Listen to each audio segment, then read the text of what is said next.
So what's up guys, this is straight Singh and हम आ चुके हैं एक नई वीडियो के साथ जो कि है ईएमए के ऊपर।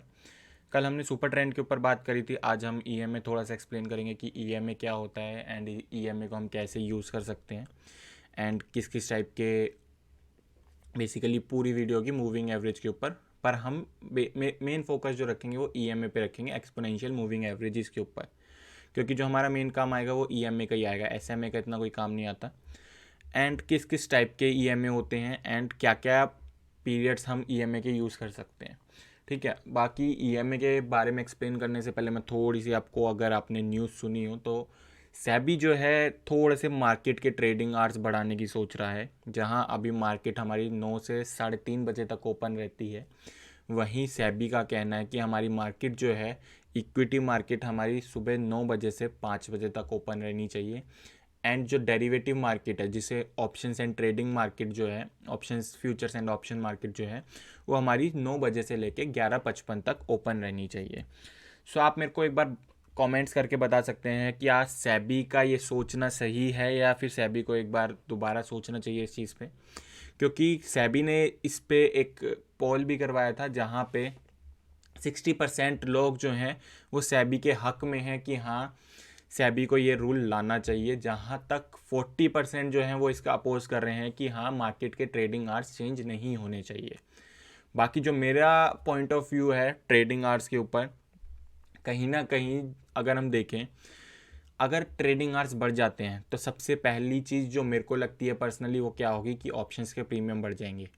ऑप्शंस के प्रीमियम बढ़ने से क्या होगा कि जहाँ पहले सस्ते में हम थोड़ा सा ऑप्शन ट्रेडिंग कर सकते थे, वहाँ हमें थोड़ा सा महंगा ऑप्शन का प्रीमियम मिलता हुआ दिखेगा। सेकंड चीज़ जो होगी, सेलर्स को थोड़ा सा नुकसान होगा, ऑप्शन सेलर्स को, क्योंकि जहाँ पहले वो अपना काम 6 घंटे में ख़त्म कर लेते थे, अब 11, 12, 13 घंटे तक उन्हें मार्केट में बैठना पड़ेगा। क्यों बैठना पड़ेगा भाई?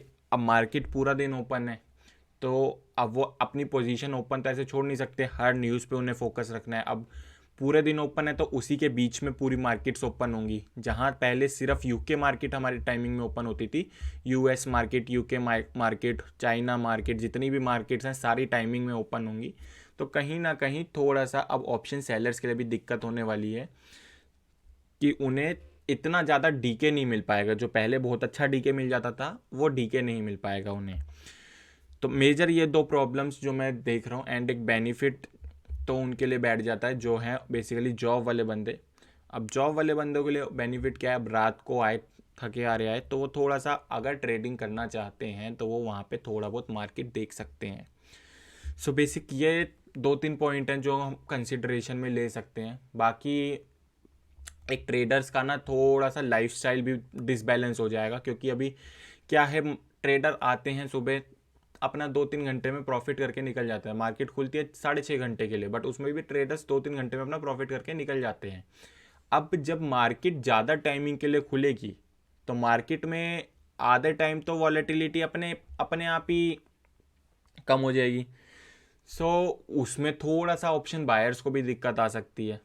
अब क्या दिक्कत है ये देखते हैं। अभी सेबी बेसिकली इस रूल को अप्लाई करता है या नहीं करता, क्योंकि सेबी का क्या कहना है कि इस चीज़ को अप्लाई करने से लिक्विडिटी बढ़ेगी एंड जो नॉर्मल मार्केट्स हैं, यूएस एंड यूके की जो मार्केट्स हैं नॉर्मली 9-9 घंटे के लिए ओपन होती है, एंड हमारी ही मार्केट है जो 6.5 घंटे के लिए ओपन होती है बस। सो उसके अकॉर्डिंग सेबी सोच रहा है, तो अभी देखते हैं आगे सेबी का क्या डिसीजन आता है। बाकी हम थोड़ा सा ईएमए पे बात कर लेते हैं कि बेसिकली ईएमए क्या होता है, एसएमए क्या होता है। तो सबसे पहले हम बात करते हैं मूविंग एवरेज क्या होता है। चलो, एवरेज तो आप सबने स्कूल में पढ़ा होगा कि एवरेज क्या होता है। हम 5 चीज़ों का, 10 चीज़ों का एवरेज निकाल लेते हैं कि एवरेज क्या होना चाहिए इस चीज़ का। ओके, एवरेज का फॉर्मूला क्या होता है? बेसिकली लास्ट जितनी भी चीज़ें हैं सबको प्लस करके divided by number of things हमने कर दिया तो हमारे पास एवरेज निकल के आ गया। जैसे कि अगर हम यहाँ पे लें, तो अगर मेरे को इन 3 कैंडल का एवरेज निकालना है तो मैं इन तीनों के प्राइस को जो है ऐड करके 3 से डिवाइड कर दूंगा, राइट। अब मूविंग एवरेज क्या होता है? मूविंग एवरेज आपका बेसिकली हो गया कि हाँ, मूविंग मतलब प्राइस के साथ साथ मूव कर रहा है ये। अब यहाँ पे अगर ये ब्लू वाली लाइन आप देख सकते हैं, तो ये ब्लू वाली लाइन जो है बेसिकली ये 20 पीरियड मूविंग एवरेज की है, ये 20 EMA की है। एंड जो ये येलो लाइन है ये बेसिकली आपकी 100 EMA की है। ओके, सो अब अगर मैं बात करूं तो EMA आपने समझ लिया EMA क्या होता है, एंड आपने मूविंग एवरेज समझ लिया। अब थोड़ा सा अगर हम बात करें तो SMA और EMA में डिफरेंस क्या होता है।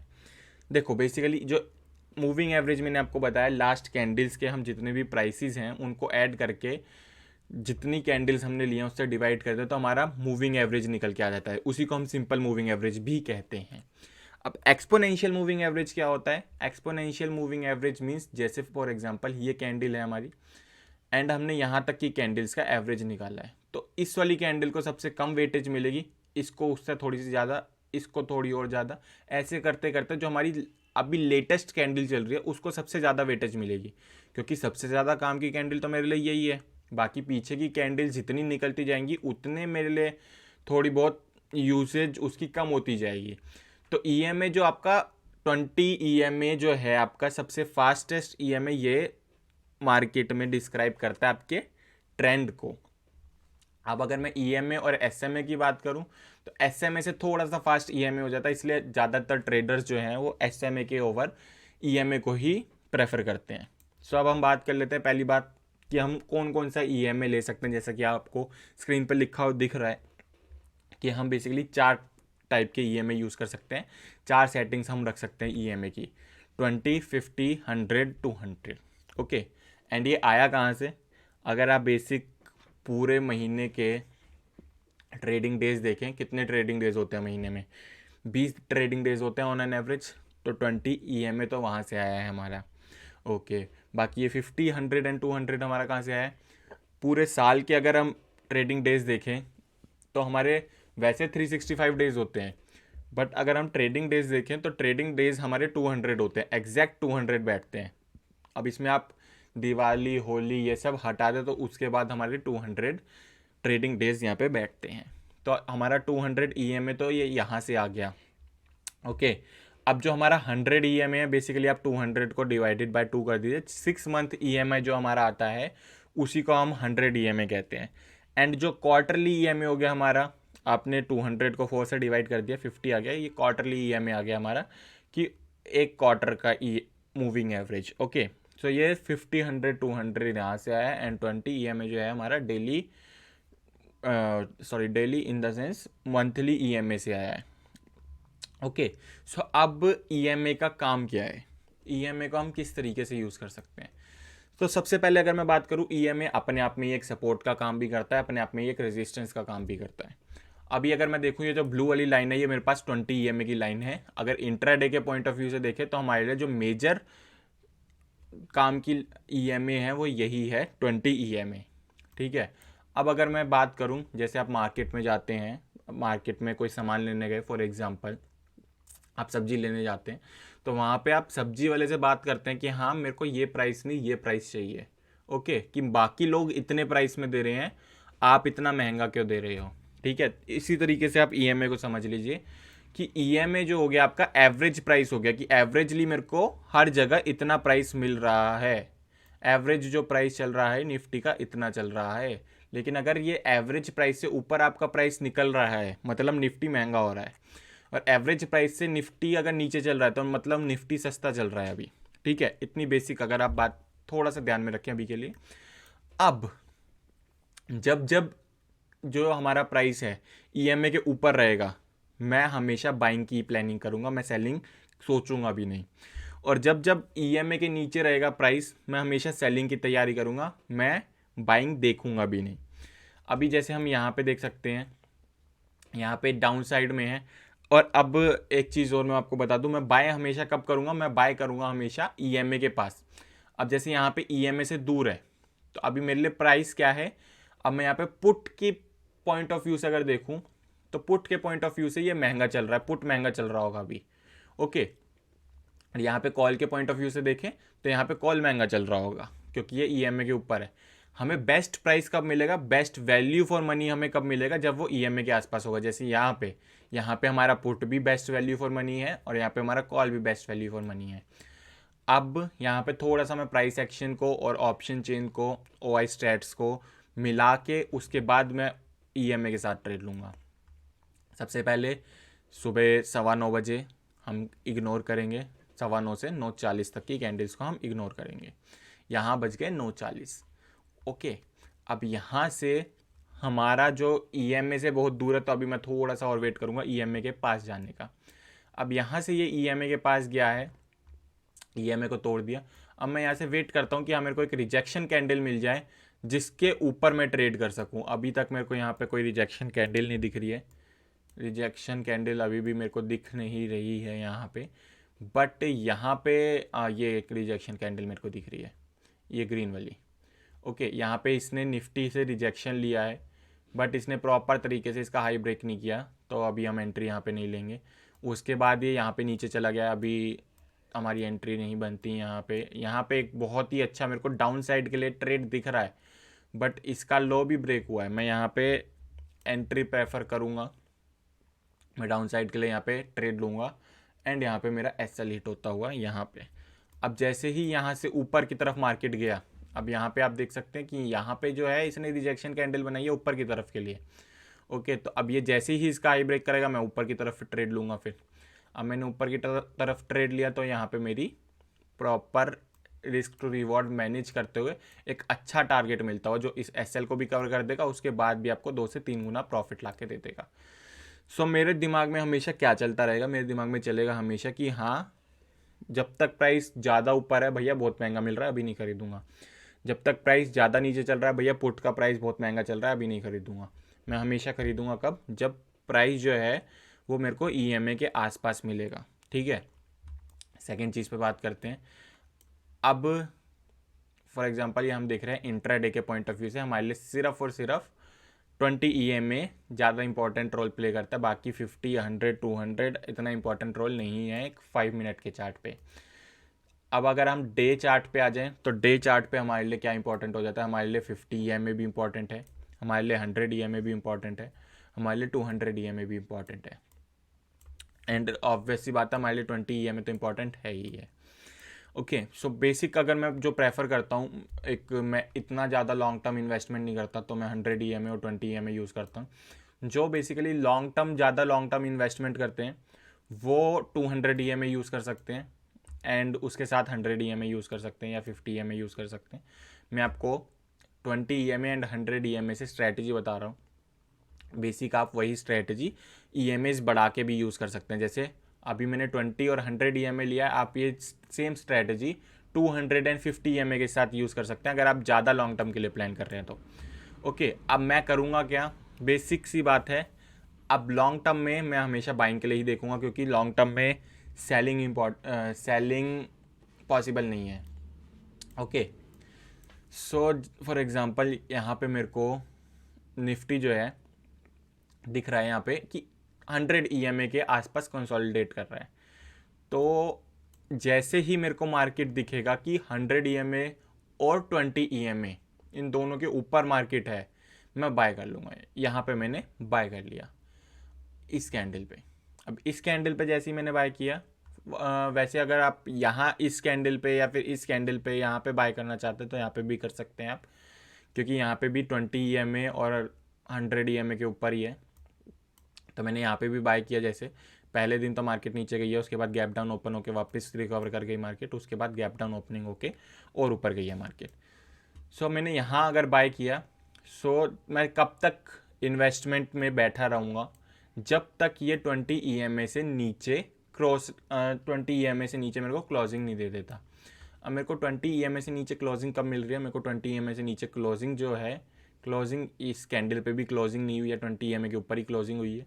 यहाँ पे भी इस EMA पे जो क्लोजिंग हुई है वो भी 20 EMA के ऊपर क्लोजिंग हुई है, इस पे भी, एंड यहाँ मेरे को क्लोजिंग मिल रही है 20 EMA के नीचे। तो मैं यहाँ पे अपनी जो इन्वेस्टमेंट है वो मार दूंगा एग्जिट। उसके बाद भैया अभी तक तो मेरे को यहाँ पे वापस दिखा नहीं ऊपर जाता हुआ ट्रेड। सो अब यहाँ पे मेरे को दिखा है, यहाँ पे जैसे ही मेरे को दिखता है कि हाँ भैया एक दोनों के ऊपर चल रहा है मार्केट, मैं यहाँ पे बाय करता हूँ। अब आगे देखते हैं कहाँ तक मार्केट को लेके जाता है। ठीक, अगर हम थोड़ा सा बैक टेस्टिंग भी कर लें, यहाँ पे मेरे को 20 EMA और 50 EMA दोनों के ऊपर निकलता हुआ मार्केट दिख रहा है। मैं यहाँ पे बाय करता हूँ और जैसे ही 20 EMA के नीचे क्लोजिंग दे देता है मेरे को, 20 EMA के नीचे क्लोजिंग जो है मेरे को इस कैंडल पे मिल गई है, मैं यहाँ पे बाहर निकल जाऊँगा। तो यहाँ पे आप देख सकते हैं मैंने एंट्री कहाँ पे ली थी, 16,500 के नियर अबाउट पे, एंड मेरे को एग्ज़िट कहाँ मिली है, 17,300 पे, लगभग 800-900 पॉइंट के आसपास। और अगर आप निफ्टी के बेसिस पे टॉप 10 स्टॉक्स में इन्वेस्ट करते हैं तो ये आपको लगभग कितने डेज़ में आपको प्रॉफिट हो गया, ये चल रहा है हमारा 20 जुलाई 2022 और ये चल रहा है हमारा 29 अगस्त 2022।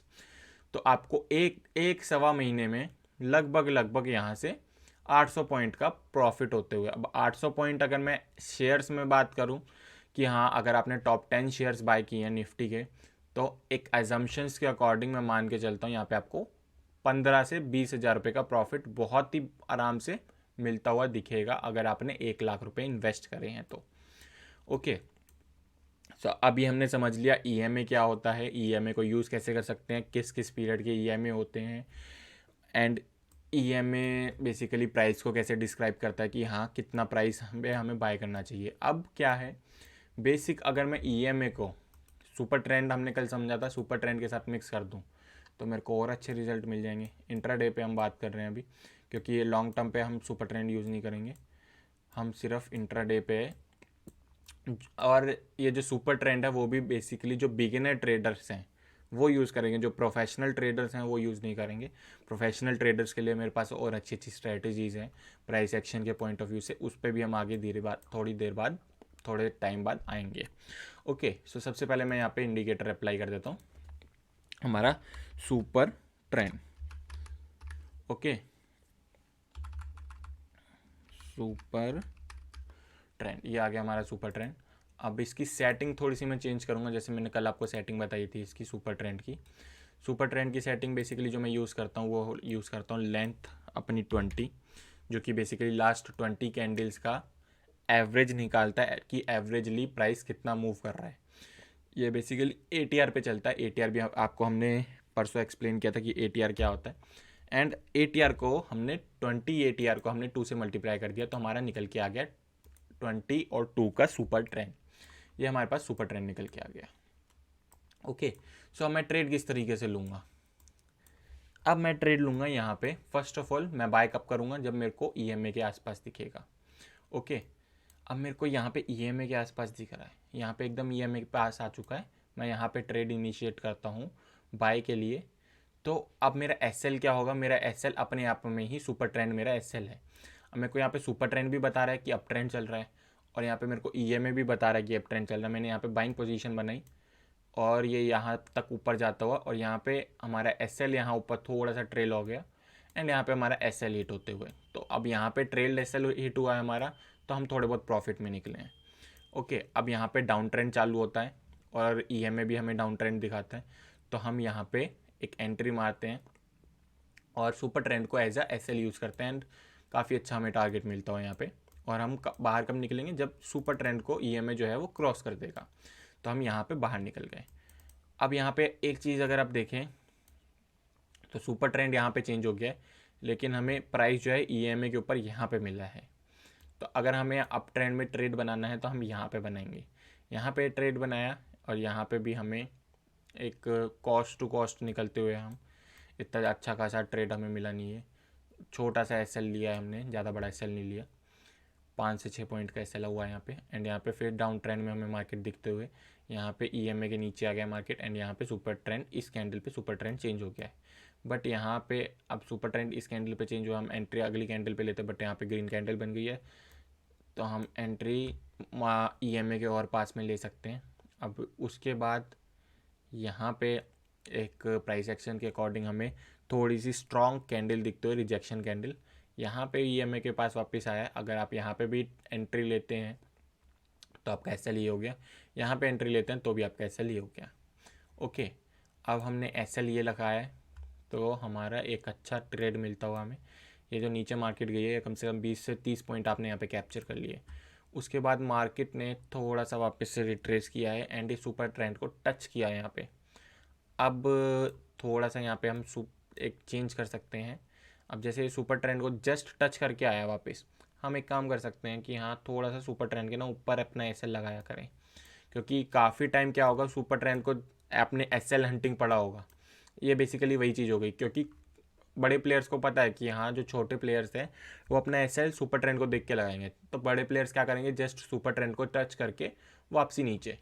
तो हम क्या करेंगे, सुपर ट्रेंड के थोड़ी सी और नीचे अगर एसएल लगा दें अगर हम, तो एसएल हंटिंग से काफ़ी हद तक हम बच सकते हैं। तो हमने यहाँ पे अपना एसएल यहाँ लगा दिया। ट्रेल जो हमने किया एसएल, पहले हमारा एसएल यहाँ था, सुपर ट्रेंड जैसे नीचे आया हमारा एसएल ट्रेल होके यहाँ आ गया। उसके बाद मार्केट और नीचे गया है, काफ़ी अच्छा नीचे गया है मार्केट, और यहाँ पे भी कम से कम आपको 40 से 50 पॉइंट, ऑप्शंस में 40 से 50 पॉइंट, जो कि आपके 2 से 2,500 पे पर लॉट बैठते हैं, आपको टारगेट मिलता हुआ। तो ऐसे हम सुपर ट्रेंड को और ईएमए को एक साथ यूज़ कर सकते हैं एक अच्छे ट्रेड्स बनाने के लिए। और एक और इंडिकेटर है यहाँ पे जिसको हम यहाँ पे यूज़ कर सकते हैं बेसिक, उस इंडिकेटर के बारे में हम कल बात करेंगे, एंड तीनों को मिला के हमारी क्या स्ट्रैटेजी बनती है हम उस चीज़ पे बात करेंगे, एंड उस पर हम कैसे बाय कर सकते हैं। अभी तक आपने सीख लिया सिर्फ सुपर ट्रेंड के बेसिस पे हमारी 50-50% की एक्यूरेसी बैठ रही थी, क्योंकि सुपर ट्रेंड हमारा कभी भी एक साइडवेज मार्केट में काम नहीं करेगा। एंड ईएमए की जो एक्यूरेसी बैठ रही है, ईएमए की एक्यूरेसी हमारी थोड़ी सी अच्छी बैठ रही है। ईएमए की एक्यूरेसी हमारी लगभग 70% बैठ रही है, क्योंकि साइडवेज मार्केट में ईएमए भी आपका जो है प्राइस यहाँ पे घूमता रहेगा ईएमए के आसपास। लेकिन अब जैसे फॉर एग्जांपल हम यहाँ पे देख सकते हैं, यहाँ पे थोड़ा सा कंसोलिडेशन फेज चल रहा है, तो यहाँ पे क्या है, बार बार ईएमए पे ही टच हो रहा है। जब तक ईएमए से दूर नहीं निकलेगा मार्केट, तब तक हमारा एक ट्रेंड क्लियर नहीं है। अब ईएमए से दूर निकलेगा तो हम बाय कैसे करेंगे, एक प्राइस एक्शन यहाँ पे इंक्लूड कर दें हम, तो हमें पता चल सकता है कि अब ईएमए से दूर निकलने वाला है। जैसे हमें यहाँ पे एक कैंडल मिल रही है कि यहाँ से सेलिंग प्रेशर जो है वो बहुत अच्छा आ रहा है, बट यहाँ पे हमें नेक्स्ट कैंडल में दिख रहा है कि बाइंग प्रेशर भी काफ़ी अच्छा आ रहा है। इस कैंडल में भी हमें दिख रहा है बाइंग प्रेशर आ रहा है, इस कैंडल में भी हमें दिख रहा है बाइंग प्रेशर आ रहा है, तो यहाँ पे इस कैंडल में भी हमें दिख रहा है सेलिंग प्रेशर आ रहा है। तो अभी मिक्स्ड सेंटीमेंट्स चल रहा है मार्केट में। इसलिए अब क्या है, बार बार ईएमए को भी क्रॉस कर रहा है कैंडल स्टिक्स अपनी, एंड सुपर ट्रेंड भी 2-2 मिनट में चेंज हो रहा है। ठीक है, तो अब सुपर ट्रेंड अगर हमारा बार बार चेंज हो रहा है और मार्केट भी ईएमए को बार बार क्रॉस कर रहा है, आप समझ लीजिए आपका मार्केट जो है एक साइडवेज ट्रेंड में चल रहा है। हम वहाँ पे ट्रेड नहीं लेंगे। हम ट्रेड कब लेंगे, जस्ट मार्केट थोड़ा सा ईएमए के ऊपर निकलने दीजिए या नीचे निकलने दीजिए, एंड सुपर ट्रेंड आपका सेम इंडिकेट करता हुआ, जब तक मेरे को सुपर ट्रेंड और ईएमए दोनों एक ही तरफ का इंडिकेशन नहीं देंगे मैं तब तक ट्रेड नहीं लूँगा। ठीक है, अब इससे 50% एक्यूरेसी तो आपकी सुपर ट्रेंड की वैसी थी, उसमें हमने ईएमए की 70% एक्यूरेसी मिक्स कर दी, हमारा अपने आप ही एक्यूरेसी जो है वो बढ़ गई। अगर हम ये एक चीज़ अगर हम यहाँ पे देखें तो यहाँ पे डाउन ट्रेंड चल रहा है और हमारा प्राइस भी ईएमए के नीचे है। ठीक है, पहली चीज़ ये ईएमए मैंने आपको बताया सुपर ट्रेंड जो है क्लोजिंग इंडिकेटर है, तो हम सुपर ट्रेंड के इंडिकेटर कैंडल क्लोज होने के बाद ट्रेड लेंगे।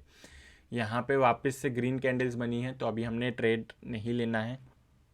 यहाँ पे आपको दिख रहा है यहाँ पे बाइंग प्रेशर आ रहा है, अभी हमने ट्रेड नहीं लेना है। यहाँ पे वापस से सेलिंग प्रेशर आ रहा है और यहाँ पे ईएमए पे टच हो गया है और ईएमए से थोड़ा सा ऊपर निकलता हुआ, तो अभी हम ट्रेड नहीं ले रहे हैं। यहाँ पे अब ऊपर है बट उसके बाद भी साइडवेज मार्केट चल रही है। अब यहाँ पे हमें थोड़ा सा कंसोलिडेशन दिखा है तो हम एक्सपेक्ट कर सकते हैं कि आगे भी कंसोलिडेशन आएगा, तो हम यहाँ पे भी थोड़ा सा वेट करते हुए चलेंगे। अब यहाँ पे देखें तो मार्केट जो है सुपर ट्रेंड हमें अप ट्रेंड दिखा रहा है, लेकिन ईएमए जो है हमें डाउन ट्रेंड दिखा रहा है। ये भी एक इंडिकेशन है साइडवेज मार्केट का, तो अभी हम ट्रेड नहीं लेंगे। अब यहाँ पे अगर हम देखें इस फ्रेज में सुपर ट्रेंड हमें डाउन ट्रेंड दिखा रहा है लेकिन ईएमए हमें अप ट्रेंड दिखा रहा है, हम ट्रेड नहीं लेंगे, मार्केट साइडवेज चल रही है। जैसे ही इस कैंडल पे हमारा सुपर ट्रेंड भी अप ट्रेंड दिखा रहा है, ईएमए भी अप ट्रेंड दिखा रहा है, हम ट्रेड लेते हैं। यहाँ पे हमारा अच्छा खासा टारगेट मिलता हुआ। ओके, एंड जिसने पहले यहाँ पे फॉर एग्जांपल यहाँ पे सुपर ट्रेंड भी दिखा रहा है अप ट्रेंड में और ईएमए भी दिखा रहा है अप ट्रेंड में, यहाँ पे भी ट्रेड लिया, हमारा एसएल हिट हुआ, छोटा सा एसएल लेके बाहर निकल गए। यहाँ पे डाउन ट्रेंड में ट्रेड लिया, छोटा सा एसएल लेके बाहर निकल गए, लेकिन जब टारगेट मिला हमें, देखिए टारगेट कितना अच्छा मिल गया। ये आपके 2 एसएल भी कंप्लीट कर दिए इसने, इस टारगेट ने, और आपका अच्छा खासा उसके ऊपर भी प्रॉफिट हो गया। ऐसे हम 2 इंडिकेटर को यूज़ करके अपनी एक्यूरेसी बढ़ा सकते हैं। अगर हम इसमें एक इंडिकेटर और इंक्लूड कर देंगे जिसके ऊपर हम कल बात करेंगे, तो हमारी एक्यूरेसी और ज़्यादा बढ़ जाएगी। ठीक है, तो हम इन तीनों इंडिकेटर को यूज़ करते हुए, देखो इंडिकेटर बेसिकली बिगिनर ट्रेडर्स के लिए है, क्योंकि क्या है, कभी मैं किसी फॉर एग्जांपल नई जगह पे जाऊंगा, मेरे को साइन बोर्ड्स चाहिए कि हाँ मेरे को कहाँ जाना है, तो इंडिकेटर बेसिकली उन्हीं चीज़ का काम करते हैं। जो नया प्लेयर है उसको नहीं पता कि प्राइस को कहाँ जाना है, तो वो इंडिकेटर्स के थ्रू इंडिकेट करता है कि हाँ प्राइस कहाँ पे जा सकता है। एक बार वो बंदा मार्केट में बैठ गया तो अब उसको इतनी समझ है, उसको पता है, फॉर एग्जांपल आप अपने घर पे रहते हैं, आपको पता है ना कि घर पे कौन सी चीज़ कहाँ पे है, मतलब किचन कहाँ पे है, बाथरूम कहाँ पे है, बेडरूम कहाँ पे है। वैसे ही मार्केट में एक बार बंदा रहने लग गया ना, उसको पता चल जाएगा कि यहाँ से प्राइस ऊपर जाने वाला, नीचे जाने वाला, तब उसको इंडिकेटर की ज़रूरत नहीं पड़ती, जिसको बेसिक देसी भाषा में हम प्राइस एक्शन कहते हैं।